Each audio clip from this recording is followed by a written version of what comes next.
안녕하세요. 써니즈 오디오 채널입니다. 책이나 영화, 웹툰을 보다가 가슴에 심하게 꽂히는 명언이 나오면 폰의 노트 기능을 켜고 적어두는데요. 적는 당시에는 가슴을 두드렸어도 시간이 지나면 시큰둥한 문장들도 많습니다. 그런데 오늘 문득 노트를 뒤적이다가 오늘도 가슴을 터치하는 문장이 눈에 들어왔어요. 오늘은 이 문장을 바탕으로 이야기를 해볼까 합니다. 옛날 어느 마을에 판결을 잘 내리기로 소문난 재판관 나스루딘이 있었습니다. 어느 날 밭에 경계를 두고 치열하게 다투던 두 사람이 그를 찾아왔어요. 할아버지 때부터 이 땅이 자기 집안의 소유였다며 증서를 제시하는 원고의 말을 듣고 나스루딘은 고개를 끄덕였습니다. 그대 말이 옳소. 이번에는 30년 동안 이 밭을 직접 갈구어 왔으며 원고는 근처에 와본 적도 없다고 주장하는 피고의 말을 들었죠.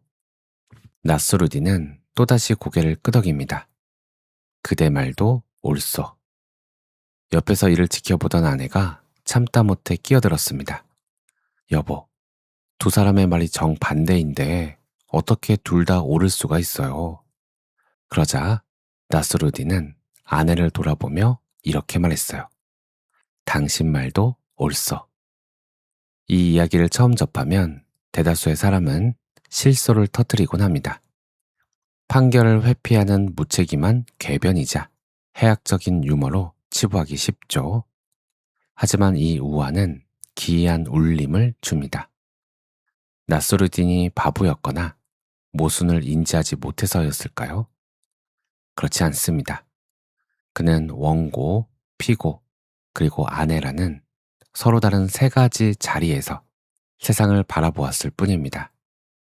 원고의 자리에서는 원고의 역사와 증서가 진실이고, 피고의 자리에서는 피고의 땀방울과 세월이 진실이며, 아내의 자리에서는 둘 중 하나를 선택해야만 하는 법론적 논리가 진실이었던 것이죠.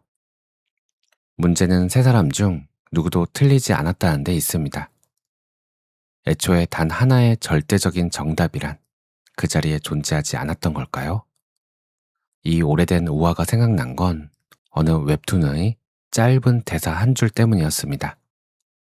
네가 옳다고 믿는다면 내가 모르는 옳음이 있는 것이겠지. 이 문장을 노트 한 구석에 저장해 두었던 까닭은 나스루딘의 재판관과 정확히 같은 풍경을 가리키고 있었기 때문이에요.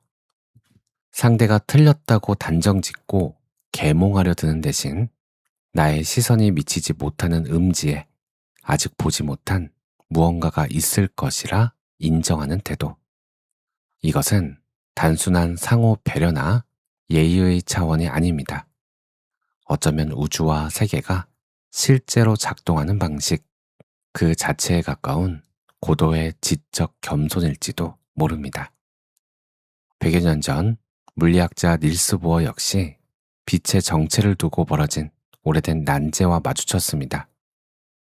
빛을 관찰하는 특정 실험을 설계하면 빛은 알갱이처럼 하나씩 셀 수 있는 입자의 성질을 명확히 띠곤 했죠.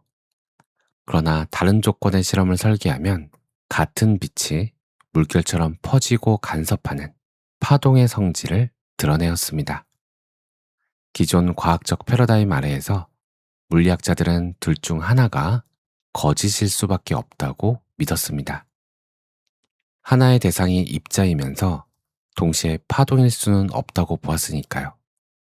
그러나 아무리 정교하게 검증을 거듭해도 입자성과 파동성은 둘 다 부정할 수 없는 사실이었습니다.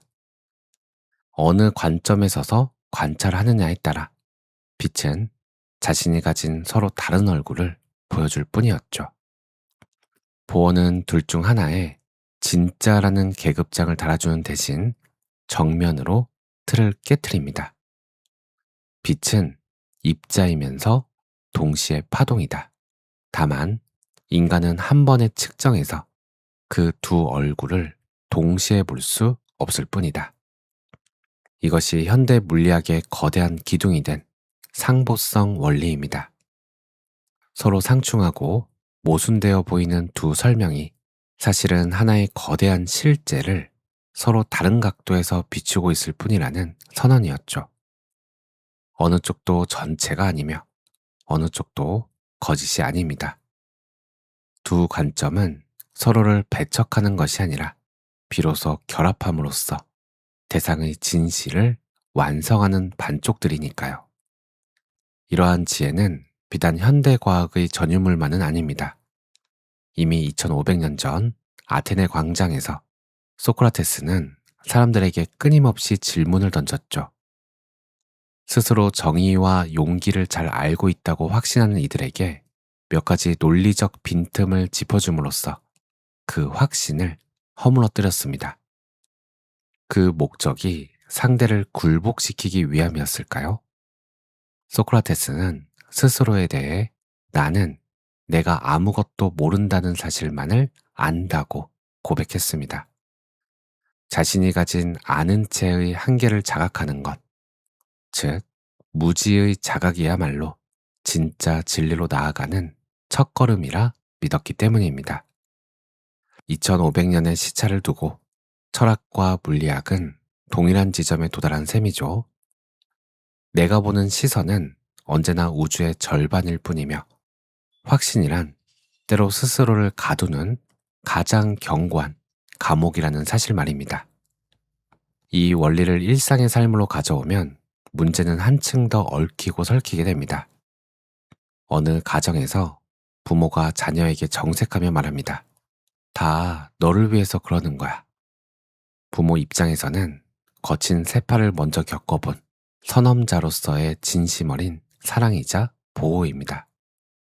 그러나 이를 듣는 자녀에게 그 말은 자신의 주체성을 억압하고 숨통을 조이는 통제로 다가오죠. 여기서 누구의 감정이 거짓일까요? 아무도 거짓을 말하지 않았습니다. 부모는 부모의 자리에서 자신의 사랑을 정직하게 말했고 자녀는 자녀의 자리에서 느낀 답답함을 정직하게 토로했을 뿐이죠. 나스루딘의 재판정처럼 그리고 빛의 이중성처럼 두 개의 서로 다른 진실이 한 공간에서 충돌하고 있을 따름입니다. 연인 관계에서도 마찬가지입니다. 더 자주 연락하고 마음을 표현하는 것이 사랑의 증거라 믿는 사람과 서로의 독립된 시공간을 존중해 주는 것이 진정한 신뢰라 믿는 사람이 만났을 때 다툼은 시작되곤 하죠. 회의실에서도 타당한 비판을 쏟아내는 이는 업무에 대한 몰입과 솔직함을 정답으로 삼지만 그 비판에 상처받는 이는 상대방에 대한 인격적 존중과 배려를 정답으로 삼습니다. 우리는 이러한 충돌 앞에서 조급하게 옳고 그름의 도장을 집어들곤 합니다.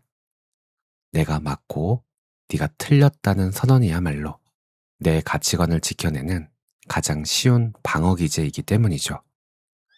하지만 상대의 행동 뒤에 숨은 내가 모르는 옳음의 존재를 가정하지 않는다면 우리는 평생 서로의 세계에 닿지 못한 채 평행선을 달릴 수밖에 없지 않을까요? 하지만 여기서 치명적인 질문과 마주하게 됩니다. 모든 이의 맥락이 옳고 모든 관점이 나름의 진실을 담고 있다면 대체 우리는 현실에서 어떻게 단 하나의 결정을 내리고 행동해야 할까요? 나스루딘의 재판정에서 세 사람 모두 옳다고 인정해버린다면 정작 그 밭의 씨앗은 누가 심어야 할까요? 부모와 자녀의 입장이 모두 옳다면 오늘 밤 아이의 귀가 시각은 몇 시로 정해야 하는 걸까요? 회의실에서 두 개의 상충하는 기획안이 모두 나름의 타당성을 지닌다면 회사는 어떤 사업에 자금을 투입해야 할까요?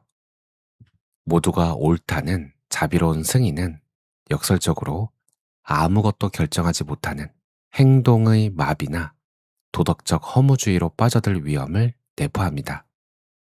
세상은 결국 선택하고 선을 긋고 실행에 옮기는 자들에 의해 굴러가기 마련이니까요. 이 지점에서 필요한 것이 바로 잠정적 결정과 책임의 수용입니다. 결정이란 절대적이고 완벽한 하나의 정답을 찾아내는 과정이 아닙니다. 제한된 정보와 시간 속에서 현재의 목표와 상황에 가장 부합하는 하나의 행동을 선택함과 동시에 그 선택으로 인해 배제된 다른 옳음의 가치까지 짊어지겠다는 책임의 행위인 것이죠. 나스루딘이 진짜 뛰어난 재판관이 되기 위해서는 세 사람의 옳음을 모두 경청한 뒤 다음과 같이 판결을 내렸어야 합니다. 원고의 오래된 증서도 옳고 피고가 30년간 흘린 땀방울도 옳소. 그러나 지금 이 순간 마을의 농경 질서를 유지하고 땅의 황폐화를 막기 위해 이번 시즌의 경작권은 피고에게 주겠소. 대신 원고의 침해된 역사적 권리에 대해서는 피고가 수확물의 일부로 보상하도록 하시오. 이것이 내가 모르는 옳음을 아는 사람이 내리는 결정의 방식입니다. 독단에 빠진 결정은 내가 옳고 네가 틀렸으니 너는 굴복하라고 말하지만 겸손을 바탕으로 한 결정은 다음의 원리를 따르게 됩니다. 지적 유연성. 우리는 현재 A라는 길을 택합니다. 하지만 이것이 유일한 진리여서가 아니라 현재 우리의 조건 아래 최선이기 때문이죠. 배제된 가치에 대한 존중. A를 선택함으로 인해 희생되거나 반영되지 못한 B의 옳음에 대해 충분히 인식하고 있으며 그 한계를 잊지 않습니다. 수정 가능성의 열림. 새로운 정보나 상황 변화가 나타나 B의 옳음이 더 크게 작동해야 할 순간이 온다면 언제든 결정을 수정할 준비를 해둡니다. 선택의 순간에 필요한 것은 내 결정이 절대적으로 맞다는 오만한 확신이 아닙니다.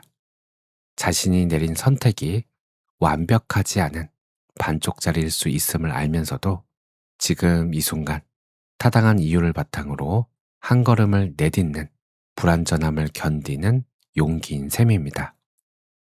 이 글을 쓰며 문득 스스로를 돌아보게 됩니다. 네가 옳다고 믿는다면 내가 모르는 옳음이 있겠지 라는 문장을 처음 노트에 적어둘 때 나는 과연 어떤 상태였을까? 누군가와 가치관이 부딪혀 마음이 쓰라렸던 밤이었을 겁니다. 상대의 도저히 납득되지 않은 언행 앞에서 이 문장을 방패처럼 꺼내들며 마음을 다스렸겠죠. 그래, 그 사람에게도 내가 모르는 사정이 있겠지. 하지만 그 순간 정직하게 내 안을 들여다보면 나는 상대를 참되게 이해한 것이 아니었습니다. 나는 내가 모르는 옳음이 있겠지 라는 문장의 우아함 뒤로 숨어 상대를 너그럽게 이해해주는 성숙한 나라는 새로운 우월감을 품고 있었던 것이죠. 내가 틀릴 수도 있다는 고백조차 얼마든지 스스로를 의인화하는 견고한 교만이 될 수 있습니다. 나스루딘조차 세 사람 모두에게 옳다고 말하던 그 순간 자신이 세상을 가장 철학적이고 지혜롭게 바라보고 있다는 독선에 도취되어 있었을지도 모릅니다. 타인의 방식을 인정해준다는 명목으로 실상은 상대를 내 평가의 대상 위에 올려놓고 있었던 셈이죠. 그러므로 웹툰 속 그 대사는 단 한 번 외우고 털어버리는 마법의 주문이 아니었습니다. 오늘 누군가를 온전히 이해했다고 믿는 오만이 싹트면 내일 다시 그 문장 앞으로 돌아와 자신을 되짚어야 하는 철학적 자경단과 비슷합니다. 내가 이해했다고 믿는 상대의 모습조차 결국 내 한계라는 렌즈를 통해 필터링된 또 하나의 왜곡일 수 있으니까요. 빛은 입자이면서 동시에 파동입니다. 나스루딘의 재판정에서는 세 사람 모두 저마다의 자리에서 옳았죠. 그리고 지금 이 글을 쓰고 있는 나와 이 글을 읽고 있는 여러분 역시 각자가 서 있는 삶의 궤적 위에서 저마다의 옳음을 보고 계실 겁니다. 단 하나의 절대적인 진리만을 고집하는 세계는 차갑고 폭력적입니다. 반대로 아무것도 결정하지 못한 채 방관하는 세계는 무기력하고 혼란스럽죠. 우리에게 필요한 삶의 태도는 그 중간의 어디쯤에 있지 않을까요?